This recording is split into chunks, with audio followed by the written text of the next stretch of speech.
नमस्कार छात्रों, आप सभी का इस चैनल पे हार्दिक स्वागत है।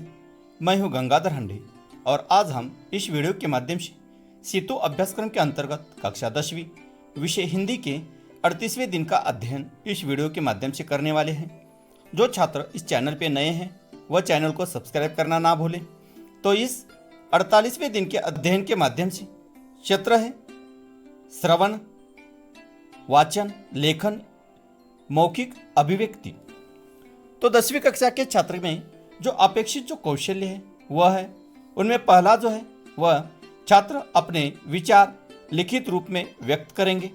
इसके साथ साथ दूसरा जो कौशल्य है वह है छात्र अपने भावों, कल्पनाओं को शब्द रूप दे सकते हैं।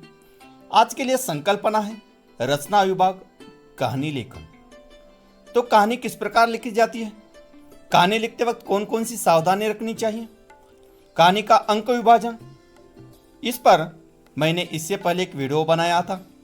उसके लिंक मैं आपको इस चैनल के इस वीडियो के डिस्क्रिप्शन बॉक्स में दे देता हूं, वह भी आप देख लीजिए।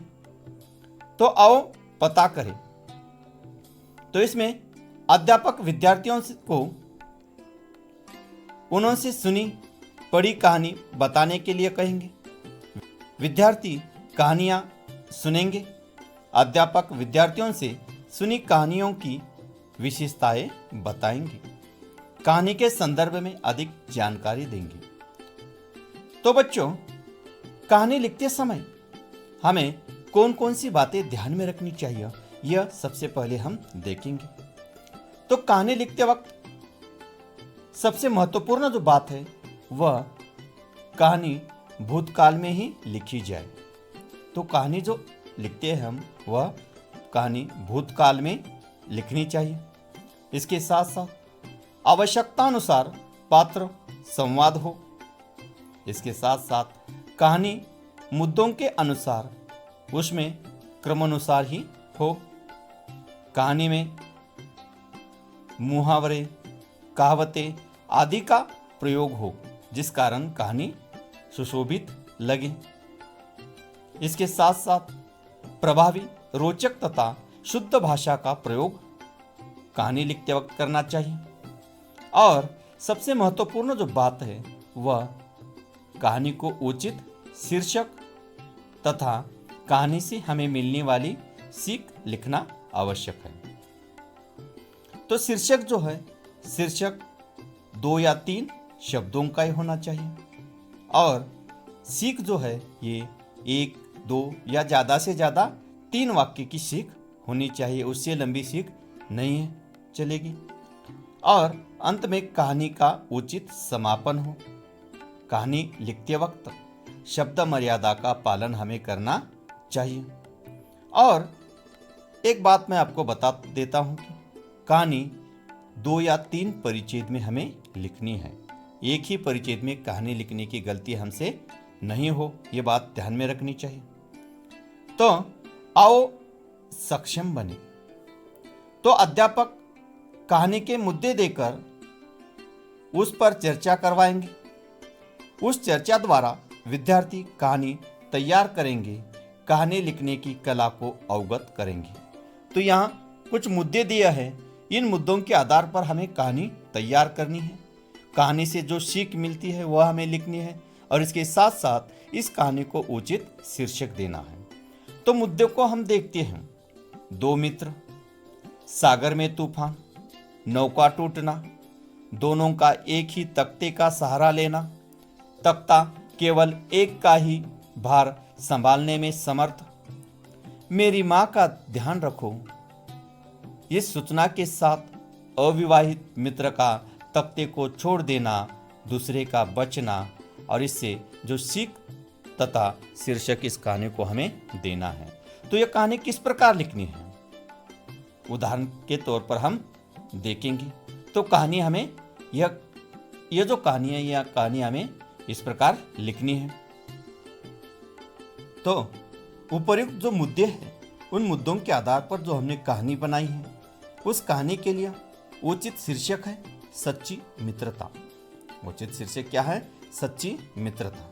तो कहानी का जो अंक विभाजन है, शीर्षक के लिए 1 अंक, 5 अंक के लिए हमें कहानी आती है, तो उस अंक विभाजन शीर्षक के लिए 1 अंक, कहानी का जो विवेचन किया है उसके लिए 3 अंक और सीख के लिए 1 अंक, ऐसे कुल मिलाकर 5 अंक कहानी के लिए होते हैं।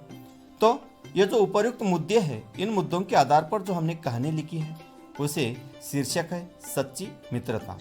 तो कहानी इस प्रकार होगी। एक उदयपुर नाम का छोटा सा गांव था। उस गांव में राम और श्याम 2 मित्र रहते थे। एक दिन दोनों घूमते घूमते सागर किनारे गए और एक नौका में बैठकर सागर में दूर तक गए। तभी अचानक सागर में तूफान आया और नौका पलट गई और टूट गई। तभी उन्हें एक तख्ता नजर आया। दोनों ने उस तख्ते के सहारे बाहर निकलना सोचा, लेकिन तख्ता एक का ही भार सह सकता था। तभी राम ने उस तख्ते को छोड़ दिया और श्याम से कहने लगा, दोस्त, तेरे घर में तेरी पत्नी और बच्चे हैं, इसीलिए तुम्हें जीवित रहना चाहिए। तुम मेरी माँ का ख्याल रखना। ऐसा कहकर उसने उस तख्ते को छोड़ दिया। तख्ते के सहारे श्याम बच गया। तो ये जो कहानी है, इस कहानी से हमें सीख मिलती है। तो इस कहानी से हमें यह सीख मिलती है कि संकट के समय जो साथ देता है उसे ही सच्चा मित्र कहते हैं। जो संकट के समय हमारा साथ देता है उसे हमें सच्चा मित्र कहना चाहिए। तो इस प्रकार हमें कहानी लिखनी है। तो उपर्युक्त कहानी हमने देख ली है।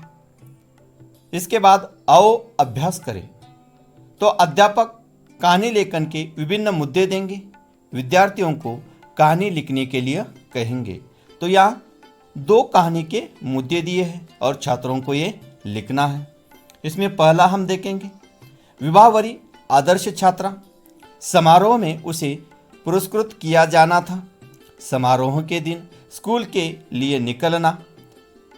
रास्ते में स्कूल के किसी छात्र के साथ दुर्घटना।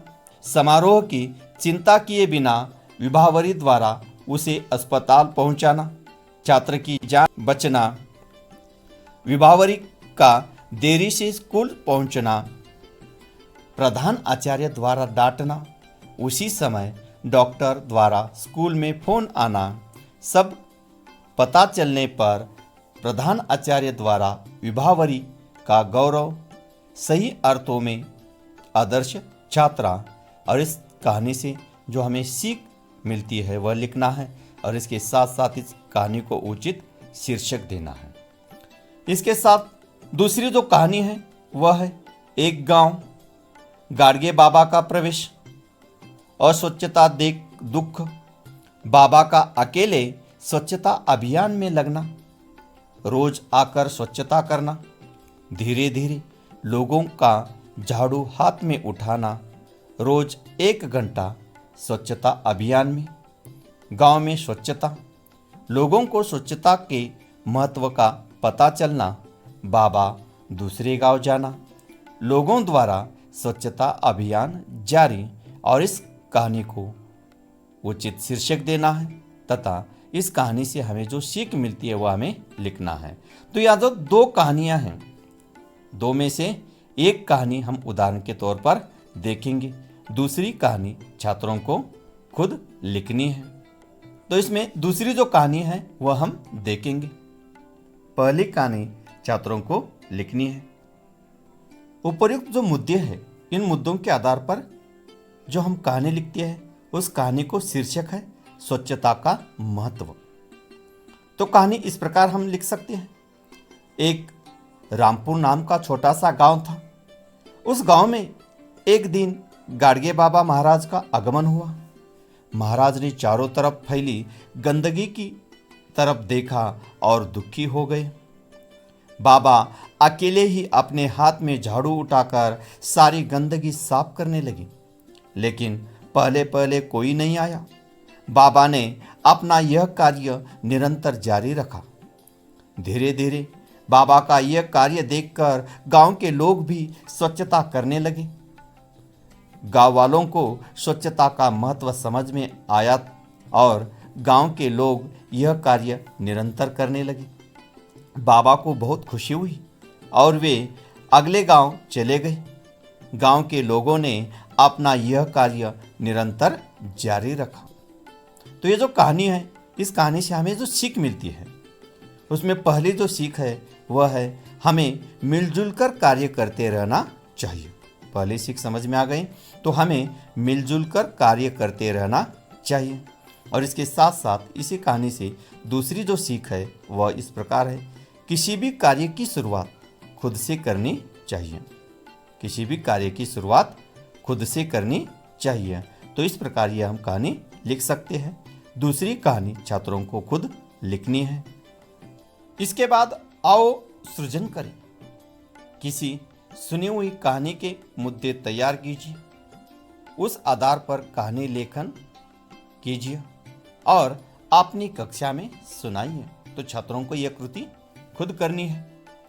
आज के लिए पूरक साहित्य स्रोत कौन कौन से है?